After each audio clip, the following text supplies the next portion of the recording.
मंदिर व बाल मंदिर कबनूर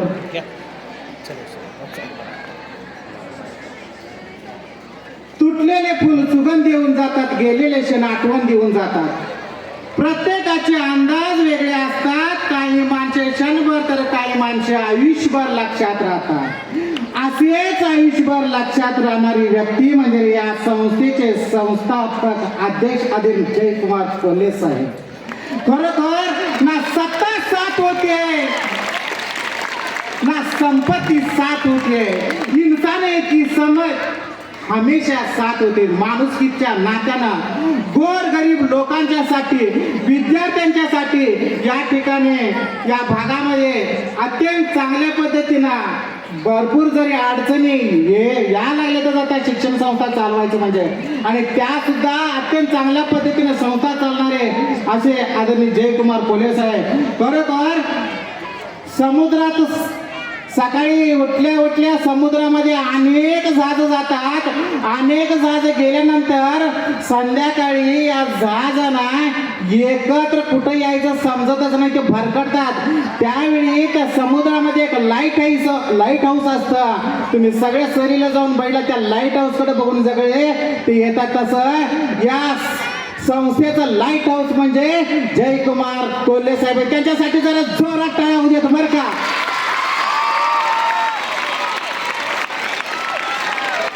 यानंतर आपल्याला आज प्रमुख पाहुणे म्हणून लावलेले. खरोखर अन्न होतं पण भाकर देणारा नव्हता, पाणी होतं पण पाणी पाजणारा नव्हता, जीवाला जीव देण्यासारखा राजू शेट्टी सारखा माणूसच शेतकऱ्यांना भेटला नव्हता. म्हणून शेतकऱ्यांचा प्रश्न, शेतकरी कामगारांचा प्रश्न रस्त्यावरून मांडणारी व्यक्ती म्हणजे आदरणीय राजू शेट्टी साहेब.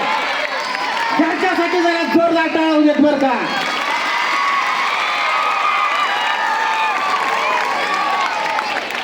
यानंतर खरोखर नाजूक पाकड्या किती सुंदर दिसतात, रंगीत काड्या रोजच उमलतात.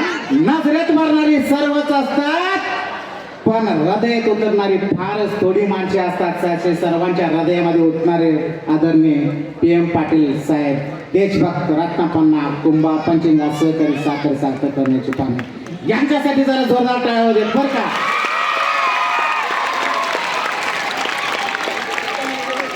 यानंतर खरोखर चांगली माणसं जीवनात येणं ही आपली भाग्यता आहे, जपणी ही आपली योग्यता आहे.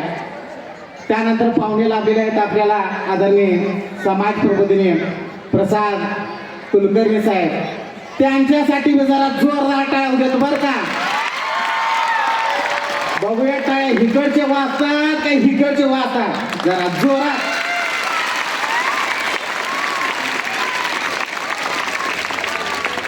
यानंतर एक पाहुणे भेटले, बोलणं कमी पण जागेवरच बेशुद्ध पाडतात. भूल तज्ञ, आता त्यांनी तुम्हाला भूल दिलंय, आता मी ते ऑपरेशनच करणार, लक्षात ठेवायचं आहे. हा, जागेवर हलायचंच नाही. त्यांनी भूल दिलंय, मी ऑपरेशन करणार आहे. नावाचा आहे विठ्ठल, विठ्ठलाच्या हातात काही शास्त्र नाही, परंतु जोपर्यंत ऑपरेशन होतंय तोपर्यंत भूलतज्ञ कधी गप बसत नाही. त्याची दागदुग सुरू असते. असे भूलतज्ञ म्हणजे विठ्ठल पाटील सर, यांच्यासाठी जरा जोरात टाळ्या देत बसतात. यानंतर या शाळेचे मुख्याध्यापक आदरणीय जयकुमार जाधव साहेब. खरोखर संस्था, मुख्याध्यापक, पालक यांच्याशी साथ तोंड द्यावं लागतं. या आपल्या मुख्याध्यापकासाठी जरा जोरदार टाळ्या वाजवा बरं का.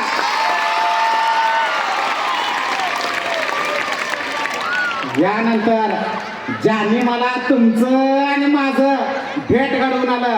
खरोखर अंधारात चालताना प्रकाशाची गरज असते ना मग, उन्हात बसताना सावलीची गरज असते ना मग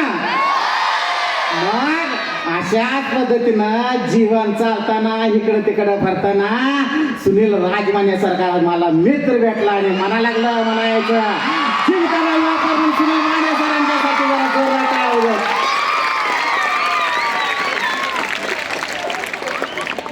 व्यासपीठावरील सर्व मान्यवर, सर्व शिक्षक आणि ज्यांनी या ठिकाणी बक्षीस पटकावलं त्यांच्यासाठी एकदा जोरदार टाळ्या होऊ देत.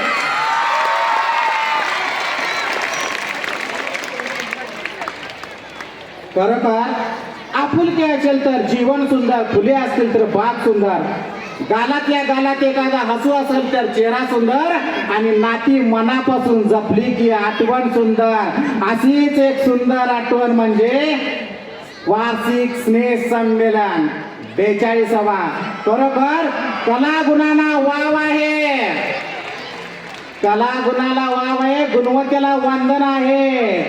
संगीत आहे, नाटक आहे की नाही, संध्याकाळी संगीत आहे, नाटक आहे, प्रतिभेचं आविष्कार आहे, भाषण आहे, कविता वाचन आहे, त्यातून तुमचं इथं प्रतिभेचं स्पंदन आहे. ते कार्यक्रम संध्याकाळी आता सुद्धा पार पडतंय, म्हणजे तुमचं वार्षिक स्नेह संमेलन. सगळ्यांनी पहिल्यांदा पुन्हा एकदा टाळ्या वाजून घ्या.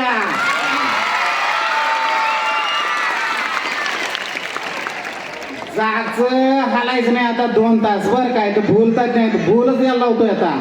हा बर का, हा कायचं शिळं अन्न खाल्लं की पोट बिघडतंय की नाही, तसं डोक्यात शिळं विचार घेतलं की डोकं सुद्धा बिघडतंय. म्हणून डोक्यामध्ये ब्रँडेड कपडे, ब्रँडेड बूट घालण्यापेक्षा डोक्यात ब्रँडेड विचार आपण घ्यायचा आहे, आणि हे ब्रँडेड विचार करण्याचं काम कबनूर हायस्कूल व ज्युनियर कॉलेज येथील शिक्षण संकुल तुम्हाला करत असतंय. म्हणूनच तुम्ही एवढे यशस्वी आहात, लक्षात ठेवा.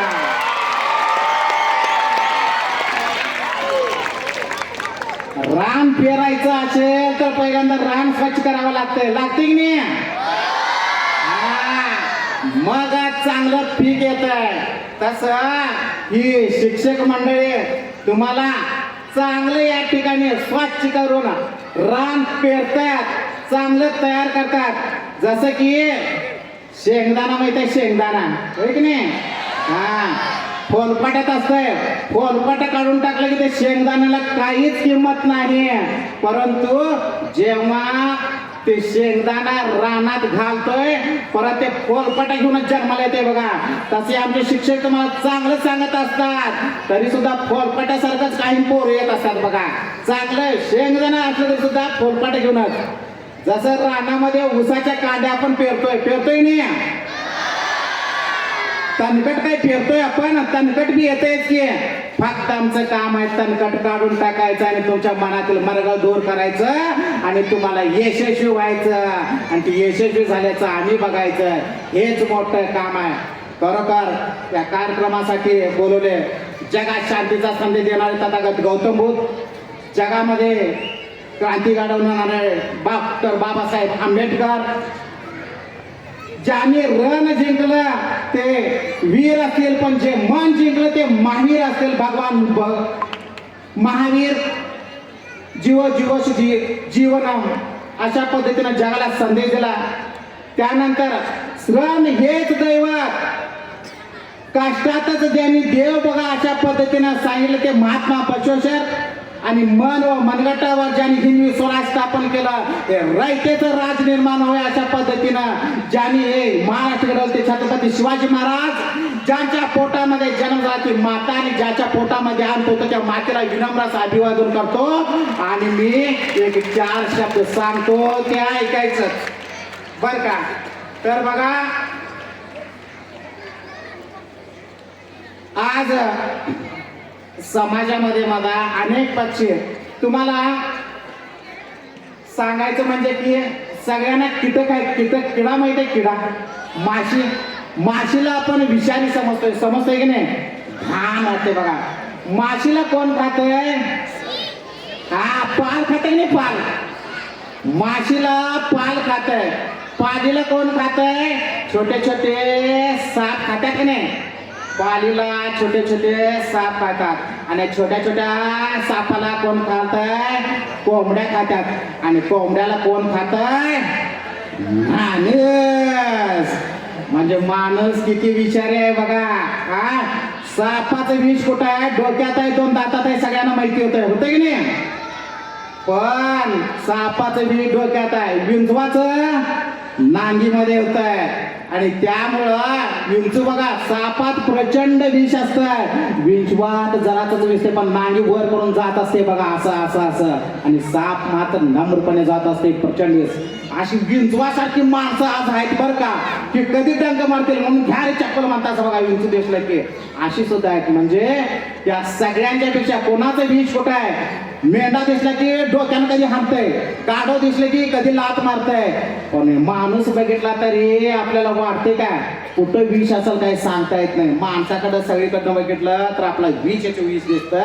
आणि अशा माणसाचं जर विष काढायचं झालं तर बाबांनो या पृथ्वीवरती अनेक माणसं जन्माला आल्यात बरं का.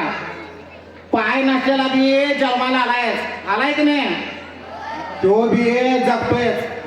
एखादं कान नसलेला जन्माला आलाय तो बी जगतोय. एखाद्याचं नाक चपट असलेलं ते बी जगतंय. कोणाचं दात नसलेला आहे ते बी जगतंय. अनेक दिव्यांग असलं तरी जगतातच. डोकं नसलेली लय आहे ती बी जगतातच. पण जगामध्ये पोट असलेला नसलेला माणूस कोण आलाय का? जे काय जन्मलाय ते सगळे पोट घेऊनच जन्मलाय. म्हणजे पोट असलेला माणूस सगळे जन्माला आलेले आहेत. म्हणजे या पोटासाठी काहीतरी केलं पाहिजे की नाही, असा हा माणूस विचार पोटासाठी. तर आपल्याला घरामध्ये गेल्यानंतर चहाचं भांड सगळ्यांना माहित आहे का? बघितलंय. आणि घरामध्ये आमटीचं भांड बी आहे की नाही? हा, चहाच्या भांड्यामध्ये आम्ही चहा करतोय आणि आमटीच्या भांड्यामध्ये आपण आमटी करतोय, बरोबर आहे? हा, बोलायचं बर का. मग आपण आमटीच्या भांड्यामध्ये जर चहा केलं तर चहा कसं लागतोय? पहिल्यांदा जरा खारट तिखट लागतंय की नाही? चहा घेतायचं ना? हा, मग पहिल्या दिवशी जर आमटीच्या भांड्यामध्ये चहा केलं तर चहा सुद्धा आपल्याला खारट लागतंय. तसं दुसऱ्या दिवशी केला तर जरा खारटपणा कमी होतंय.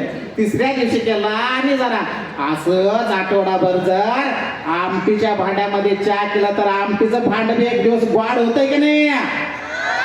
तसं आमच्या याच्यामध्ये किती जर खारटपणा असला तरी हे खारटपणा काढून टाकून हळूहळू गोड करायचं काम या शिक्षण संस्थेतील सर्व शिक्षक करत असतात. या शिक्षकांच्यासाठी जरा जोरदार टाळ्या होऊ देत बरं का.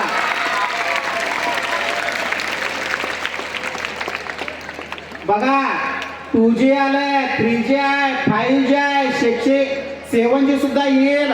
परंतु माताजी, पिताजी आणि गुरुजी यांच्याशिवाय आपल्याला पर्याय नाही. म्हणून आपल्या आई वडिलांच्या साठी आणि गुरुजींच्यासाठी जरा जोरात टाळ्या वाजवा बर का. नाव सगळेजण म्हणतात काय शाळेतील मास्तर म्हणजे आईच्या स्तरावर जाऊन शिकवणारा शिक्षक म्हणजे मास्तर. असे हे शिक्षक तुम्हाला नेहमी शिकवत असतात. बघा झाडावरती जर 100 कावळे बसतात त्या 100 कावळ्याला मारायला काय 100 दगड उचलायची गरज नाही. एक दगड उचलला तर 100 कावळे सगळे उडून जातात. म्हणून अशा पद्धतीने एक चांगला विचार तुम्ही दररोज शाळेतून घेऊन गेला तर तुमचे जीवन चांगल्या पद्धतीने. पाणी पिताय कसं पाणी पिताय तुम्ही? फिल्टरचं पाणी पिता. तसं विचार सुद्धा फिल्टर सारखे विचार डोक्यात घेतला तर तुमच्या आई वडिलांना सुद्धा अभिमान वाटेल की माझी पोरगी इथं येऊन बक्षीस घ्यायला लागल्या. फिल्टर सारखे विचार किती जरी बाजारात गेलं तर बाजारात ऐकू येणारच. हा, नदीजवळ घर बांधलं किंवा समुद्राजवळ घर बांधलं की लाटा येऊन लागणारच. परंतु यासाठी सुद्धा संरक्षण करण्यासाठी चांगले संस्कार करण्यासाठी आपले माताजी गुरुजी हे असणं आणि त्यांचे विचार ऐकणं खूप गरजेचं आहे. आज समाजामध्ये बघा सगळेजण कशासाठी शिकायला लागलाय? पैसा मिळवण्यासाठी सगळेजण आतात. मोठा व्हायचं, नोकरी करायचं, चोकरी करायचं, आम्ही 2 आमचे 2 आमचा 1 चौकोन, हेच सगळ्यांचं ठरलं आहे की नाही? हा, त्यामध्ये बी आई क्लब मध्ये, हा मुलगी पार्लर मध्ये, हा मुलगा कार मध्ये, बाप बार मध्ये. हे संस्कृती निर्माण व्हायला लागल्या. ही संस्कृती कुठेतरी आपल्याला मोडायची आहे बरं का. तर अशा पद्धतीनं हे व्यसन सुद्धा लागा लागल्या की व्यसन हे लय वाईट आहे बाबांनो. वेळ कमी आहे बघा, इथं पाण्याची बॉटल आहे की नाही, पाण्याची बॉटल दिसते काय, त्या पाण्याची बॉटल पाणी पिकलं संपलं की ते पण फेकून देतो, त्या बाटला काहीच किंमत नसते, आहे का काही किंमत, फेकून देतोय कचऱ्यात. परंतु त्याच पाण्याच्या बाटलीमध्ये जर फिल्टरचं पाणी भरलं तर त्याच पाण्याच्या बाटलीला 20 रुपयाची किंमत येते. त्याच बाटलीमध्ये जर देशी गाईचं दूध भरलं तर 100 रुपयाची किंमत येते. त्याच बाटलीमध्ये जर देशी गाईचं तूप भरलं तर 1000 रुपयाची किंमत येते. तर निसर्गानं बघा या निर्जीव वस्तूला बाटलीला एवढी किंमत येत असेल तर निसर्गाने एवढी मोठी बाटली दिलेली आहे बघा. त्या बाटलीमध्ये आपण काय भरतो त्याच्यावरती आपली किंमत ठरणार आहे. म्हणून इथं चांगलं भरायचं, लक्षात ठेवा, चांगलं भरायचं. सगळीजण पैसा पैसा मिळवण्याच्या मागे लागलाय बघा. जन्म होतोय काठावर, लग्न होतंय पाटावर, शेवट होतोय घाटावर आणि आयुष्यभर लक्ष नोटावर. अरे पैशाच्या मागे लागलायचा आणि सगळेजण चांगलं शिकायचं. मुलं पालक तुम्ही सुद्धा पोरगा नीट पास झाला पाहिजे, जी पास झाला पाहिजे. अहो पोरग्याला नीट पास होण्यापेक्षा नीट जगायला शिकवणं खूप गरजेचं आहे. आज मार्कवंत होण्यापेक्षा गुणवंत पोरग होणं गरजेचं आहे. आज तुम्ही पोराला हा माझा चिन्हाचा फोटो अगदी तो व्हॉट्सअप करताय, हॅपी बर्थडे टू पोरगा छातीवरती बसलाय आणि माझा चिन्हाचा फोटो म्हणून तुम्ही हॅपी बर्थडे म्हणून चिन्हाचा टाकता.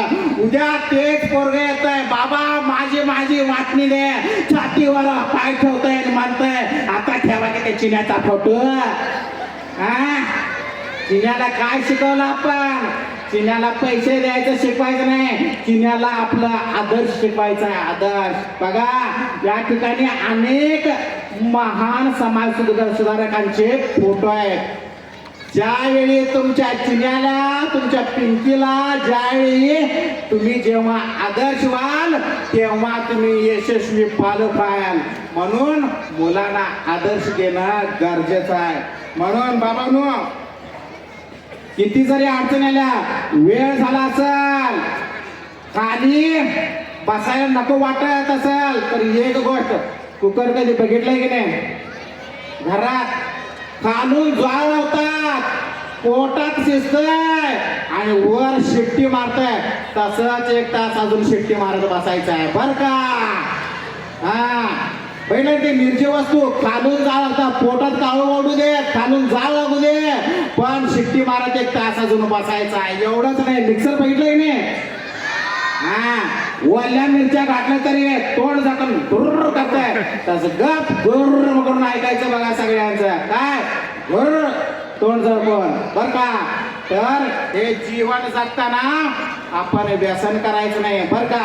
आजकाल मुलं 8वी 9वी 10वी व्यसनाच्या हारी चाललात बर का. या व्यसनाच्या हारी जाऊ नका. तर बघा 10 लाखाची गाडी आहे, 10 लाखाच्या गाडीमध्ये जर पेट्रोल राखेल जाऊ टाकून जर पळवा लागलो तर ते बाद होईल की नाही गाडी. तर हे कितीतरी लाखाचं आपलं शरीर आहे, त्याच्यामध्ये काय खायचं काय टाकायचं हे आपण ठरवलं. म्हणजे आहार सुद्धा चांगलं घेतलं पाहिजे. आपल्या पूर्वजांनी सांगितलंय आहार विहार संचार चांगला असलं पाहिजे. म्हणून काय खायचं बाबा नो लक्ष द्या. हा माझ्याबरोबर म्हणा आता, सोड गाड्या सोड हळूच सोड, व्यसन करायचं हळूच सोड र हळूच सोड. सोड गाड्या सोड हळूच सोड, व्यसन करायचं हळूच सोड र हळूच सोड. गुटक्याची पुडी दिसती बघा भारी बर का, गुटक्याची पुडी दिसती बघा भारी, त्यांची किर झाली दाताची होळी, आता हळूच सोड. सोड गाड्या सोड हळूच सोड, व्यसन करायचं हळूच सोड र हळूच सोड. देशविदेशीची नशा बघा भारी. हा मित्र म्हणतात काय, अरे सर्दी झालंय भाई, एक संध्याकाळी 1 अर्धा बाटली ही सर्दी. मी म्हटलं जातय, अरे सर्दी काय, घरातलं भांडी जात्यात, बायका जात्यात, पोरं जात्यात, रान जात्यात, सर्दी जायचं काय रे, ये की घेऊया. म्हणून देशविदेशीची नशा बघा भारी, देशविदेशीची नशा बघा भारी.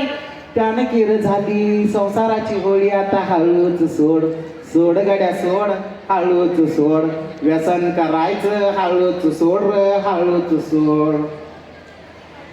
जवानीची पाडी नीती सारी सोडली बर का, जवानीची पिढी नीती सारी सोडली, भयानक येडस चांगल्या दारी, आता हळूच सोड सोड गड्या सोड, हळूच सोड, व्यसन करायचं हळूच सोड हळूच सोड.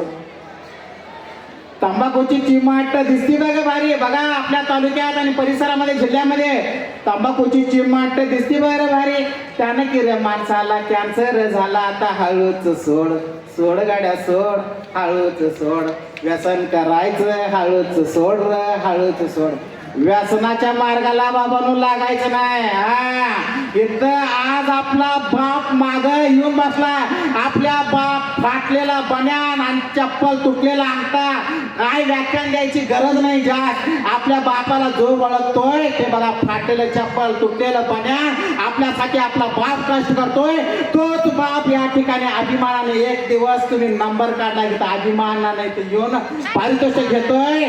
त्याच वेळी आपल्या बापाची आपल्याला किंमत कळते, आपल्या बापाची आपल्याला किंमत वाढवली पाहिजे. आई वडिलांचं मान खाली होईल अशा प्रकारचं आपलं जगणं असलं नसायला पाहिजे. आई वडिलांचं बघा किती जणांना घेतलं, तर या पुढच्या पारितोषिकाच्या वितरणाच्या वेळी माझ्या बापासमोर पालकाने घेऊन, माझ्या बापाला घेऊन या ठिकाणी मी पारितोषिक घेईन, अशा पद्धतीनं स्वप्न तुमच्या उराशी बाळगले पाहिजे. खरोखर हे जीवन जगताना चांगल्या पद्धतीनं बघा, थोडीशी गल्लीतल्या आपल्या आईपेक्षा गल्लीतला भाईला चांगलं म्हणायचं अशी पद्धती, परंतु थोडीशी फाटेल पण अभिमान वाटेल अशा पद्धतीनं आपल्याला जीवन जगायचं आहे. अभ्यास केलं पाहिजे, पुस्तकानं मस्तक सुधारतंय आणि ज्याचं मस्तक सुधारतोय पुन्हा पुढे बी नतमस्तक होत नाही. आमचं काय चाललंय बरं का, शाळा तासभर मेकअप दिवसभर, शाळा तासभर मेकअप दिवसभर, अशी परिस्थिती व्हायला लागल्या. आणि त्यानंतर बघा सगळ्यांना मुंग्या आहेत, मुंग्या मा बघितलं ना, मुंग्याला डोळं नाही परंतु अंटेना आहे बघा, अंटेना. मुंग्या कसं कष्ट करत असतात तसं तुम्ही सुद्धा कष्ट बघा. मुंग्या कधी निवांत विश्रांती घेत बसतात काय बघा, कुठं बसतात काय, कायम शिस्तीत. एक बाई काय होती, मुंग्यांना त्या ठिकाणी साखर सापडू नये म्हणून मुंग्याच्या डब्यामध्ये मीठ घालून, त्या मुंग्याला साखरेच्या डब्यामध्ये मीठ घालून ठेवलं, परंतु मुंग्या बरोबर साखरेचा डबा ओळखले. म्हणजे मुंग्यांना डोळं नाहीत, आम्ही तरी वरून त्या मुंग्याकडे बघून सुद्धा आपण जीवन जगायला शिकलं पाहिजे. जसं की बिनभिंतीची शाळा इथली, लाखो इथले गुरु, ज्या तत्वज्ञान शिकायची गरज नाही, इकडं तिकडं निसर्ग शिकवत असते बघा. बिनभिंतीची शाळा इथली, लाखो इथले गुरु, झाडे वेली पशु पक्षी त्यांची दोस्ती करू, बघू बंगला त्या मुंग्यांचा, सूर ऐकूया त्या भुंग्यांचा, बघू बंगला त्या मुंग्यांचा, सूर ऐकूया त्या भुंग्यांचा, चिडत्या ढसत्या मधमाशाची जरा सामना करू. बघा मुंग्या किती कष्ट करतात. साधं कुत्रं घ्या, आपण कुत्र्यांच्या पासून सुद्धा आपल्याला भरपूर शिकता येते बघा. एक शेजारी होते, दोन शेजारी बर का, आणि त्या शेजाऱ्यांचे दोघांनी दोन कुत्र पाळलेले होते आणि दोन्ही कुत्र्यांच्या मध्ये एक दिवस भांडणं झाली. दोन्ही कुत्र भांडल्यानंतर त्या घरातली बाई आली, त्या कुत्र्याला दगड मारली, त्या घरातली बाई आली, त्या कुत्र्याला दगड मारली. कुत्र्याचं भांडण संपलं, दोन बाया भांडा लागल्या, दोन बाया गेल्या, त्या बायांचे नवरा आले, त्यांनी भांडा लागलं आणि या नवऱ्यांच्या माग त्यांच्या कुटुंबाचे सगळे आली, त्यांच्या कुटुंबाचे सगळे आले, त्यांचा समाजाला त्यांचाही समाजाला, त्या दोघांच्यात मोठ्यानं भांडण झाले. आणि एवढं भांडण झालं शेवटी पोलीस स्टेशन झालं, कोर्टात झालं. 1 वर्ष 2 वर्ष 5 वर्ष कोर्ट सुरू झालं. त्यावेळी असे शहाणी माणसं त्या ठिकाणी आले आणि विचारायला लागले त्या गावात, अमुक या घरला जायचं, त्याचं घर कुठं आहे. त्यावेळी शेजारी, मला त्याचं नाव विचारू नका, गावातलं कोणाचं बी विचारा पण त्याचं नाव विचारा. काय झालं, असं दोन कुत्रं भांडत होती, कुत्र्याला बायका भांडल्या, बायकांना आम्ही भांडलो, समाज भांडलो. बर मग आता काय, आता कुठं चालू केस, त्याचं खालच्या कोर्टात त्याचं केस सुरू होतं, मोठ्या कोर्टात आम्ही गेलोय. तो एक 10 लाख घातलाय, मी एक 2 एकर घातलोय. बर बर असं झालंय होय, म्हणून त्याचं काय नाव विचारू नका. बरं ज्याच्यासाठी भांडणं झाली ती कुत्र आहेत का? आहेत की ती तासाभर मग ती आहेत काय? ती काय केला ती तासाभरात एकत्र खेळत होती. म्हणजे कुत्री तासाभरात खेळत होती आणि माणसं विचार आहे, अभ्यास आहे, सगळं आहे, शहाणं मानतोय आणि आम्ही मात्र 10 वर्ष न बोलता कोर्ट कचेरी करायला लागलोय. म्हणून त्यांच्यासारखं बी आपल्याला शिकायची गरज आहे. बघा तर इथे कोणी मोठा नाही लहान नाही. बघा ही 5 बोट आहे, 5 बोट बर का. हे बोट काय म्हणताय? मी मोठा मी मोठा. अरे कुठलं बी काम असतं की मी समोर होतोय, परंतु हे बोट काय म्हणताय? मी मोठं. कोणाला काही दाखवायचं असलं तर मी मोठा म्हणतोय. त्यानंतर सगळ्यात उंच कुठला आहे? मी मोठा. तर हे बोट म्हणतंय मी मोठा. तर तू मोठा तू मोठा. तर हे बोट काय म्हणायला लागलं? कुठलं बी काम असलं तर हळद कुंकला माझा आहे, म्हणून हे बोट सुद्धा म्हणताय मी मोठा. परंतु शेवटची करंगळी म्हणता अरे मूठ झाकायची झाली तर माझ्या करंगळीची गरज आहे, म्हणून मूठ तयार होते. अशी मूठ तुमची व्हायला पाहिजे. म्हणून बघा इस्पटचा पत्त्याचा खेळ सगळ्यांना माहित आहे. इस्पटच्या पत्त्यातून पाकिटातून इस्पट काढला की राजा राणी एका सगळे येतात. तसं जीवनामध्ये शिक्षक मंत्री छत्री सगळे एकात असतात आणि शेवटी स्मशान नावाच्या एकाच पाकिटात जातात. म्हणून माणसानं जगणं खूप महत्वाचं आहे. प्रत्येक बघा फोटो काढून येता 1-2 मिनिटाच्या फोटोसाठी तुम्ही चेहरा तुमचा आनंदी ठेवला, परंतु जर काय मग चेहरा आनंदी ठेवला तर किती आनंदी राहाल याच्याकडे तुम्ही लक्ष असलं पाहिजे. अरे बाबांनो शाळेत आला कसा आलायचा? दररोज शाळेत येत्या वेळी चांगल्या पद्धतीने यायचं, नाहीतर आजकालची पोरं कसं यायला लागल्यात? अरे नाकच्या नाकावर गॉगल लावलं या, हा नाकच्या नाकावर गॉगल लावलं या आणि म्हणताय मी कॉलेजला जातो. आणि काय शाहरुख खान तर माझ्यासारखा या दादा बोलायचं नसतं या, दादा सांगायचं नसतं या आणि दादा बोलायचं नसतं या. हा आजकाल टीव्ही बघायला लागलाय. टीव्ही म्हणजे ताबडतोब वाटलं, लक्षात ठेवा. हा तुम्ही काय सैराट बघितलाय? सैराट बघून झिंग झिंग झिंगाट झिंग झिंगाट नाचा लागलाय. आरची म्हणते बाबाला बाबा मला बुलट. अरे आरची बघण्यापेक्षा ते तानी बघा, 4 घरचे जुनी भांडी करून तानी कलेक्टर बांधत्या तसली पिक्चर बघा. कोण आपला आदर्श असावं? अरे ते मोबाईल मध्ये इंस्टाग्राम मध्ये गुंतू नका. कोण आपला स्टेटस निर्माण केलाय? हे कोण स्टेटस ठेवलंय? त्यापेक्षा स्वतःच स्टेटस निर्माण करा. रील बघण्यापेक्षा रिअल बना, रिअल बना. दुसऱ्याचं रील बघू नका. तुम्ही स्वतः एवढं बना की तुमचे लोक स्टेटस ठेवतील. अशा पद्धतीने तुम्ही जीवन जगा. बरोबर असं तुम्ही जीवन जगलं पाहिजे. तर असं हे सगळं वातावरण आहे आणि अशा वातावरणामध्ये सुद्धा आपल्याला चांगल्या पद्धतीनं जगता आलं पाहिजे.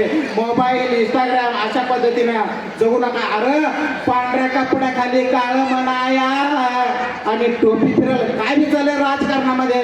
सकाळी एक टोपी संध्याकाळी टोपी. अरे बाबांनो निवडणूक आल्यात आलं की डोक्यातलं नारळ तुम्हालाच फोडतात. तिकडे जाऊ नका. तुमचा एकच पक्ष अभ्यासावर लक्ष. तुमचं एकच पक्ष अभ्यासावर लक्षात ठेवायचं आणि चांगल्या पद्धतीनं अभ्यास करायचं आणि जीवन यशस्वी व्हायचं. बर का?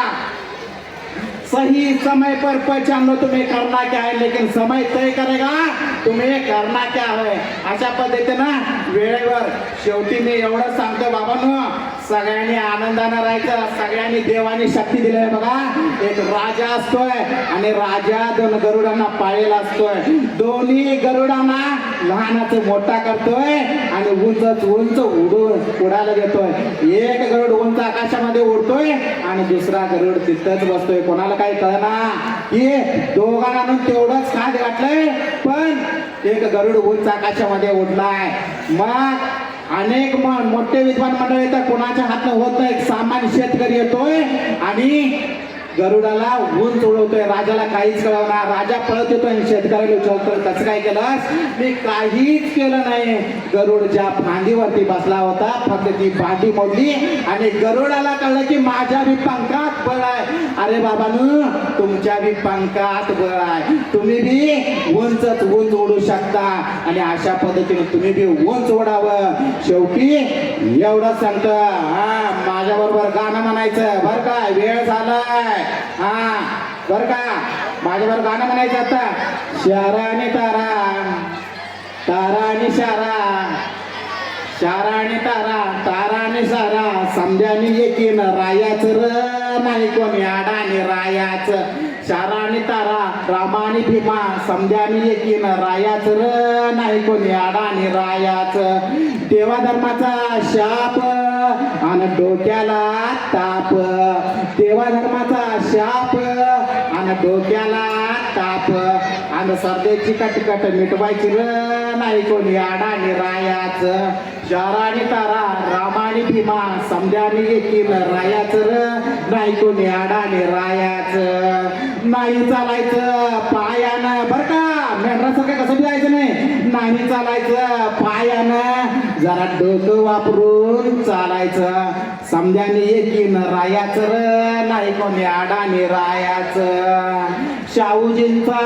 धडा आणि ज्योतिबांचा धडा शाहूजींचा धडा आणि ज्योतिबांचा धडा आंबेडकरची आठवण ठेवायची र नाही कोणी आडाने रायाच शाराने तारा रामाने भीमा समजाने एकीन रायाच र नाही कोणी आडाने रायाच सगळ्यांनी चांगलं जगावं याच्यापेक्षा चांगलं यश संपादन करावं पुढच्या वर्षी ह्याच्यापेक्षा बी जास्त बक्षीस मिळवावं आपल्या आई वडिलांनी गुरुजींनी अभिमान होईल अशा पद्धतीने तुम्ही जीवन जगावं एवढंच तुम्हाला शुभेच्छा देतो आणि आता माझ्या व्याख्यानाला सुरुवात करतो म्हणजे आता होते सुरुवात पण मी थांबतो धन्यवाद तुम्ही बी ऐकल्यासारखं केलं आणि मी बी सांगितल्यासारखं केलं जरा परत एकदा हा झोपलेल्या जागेवा जोरात टाळ्या वाजवा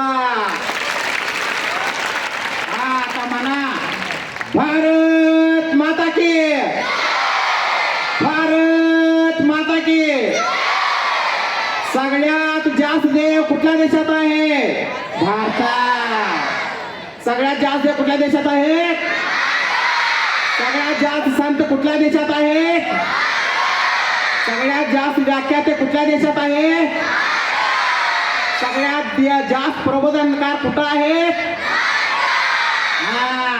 आणि इथं शाळेचे घंटा चोरणारे कुठं आहेत पाण्याच्या पीप वरती ग्लास सुद्धा बांधून ठेवावे लागतं हे कुठं आहे घडतंय भारतात बँकेत गेला 2 रुपयाची पेन सुद्धा बांधून ठेवावी लागतं हे कुठे घडतंय भारतात अनेक लोकांनी अनेक सांगितलं बाबांनो व्याख्यानाची गरज नाही आपल्या आईचं बाप आई बापाचं कष्ट करून ज्याला यश मिळवायला कळतोय तोच खरा विद्यार्थी आणि अशा पद्धतीने आई बापाचं जर कष्ट आणि गुरुजींचं कष्ट जर कमी करायचं झालं तर चांगलं शिका मोठं व्हा आणि आई वडिलांचं नाव करा एवढंच सांगतो आणि या ठिकाणी थांबतो धन्यवाद धन्यवाद सर सरांनी आपल्या मनोगतातून सांगितलं संस्कार झाले तर संस्कृती टिकेल आणि संस्कृती टिकल्यावर तर देश टिकेल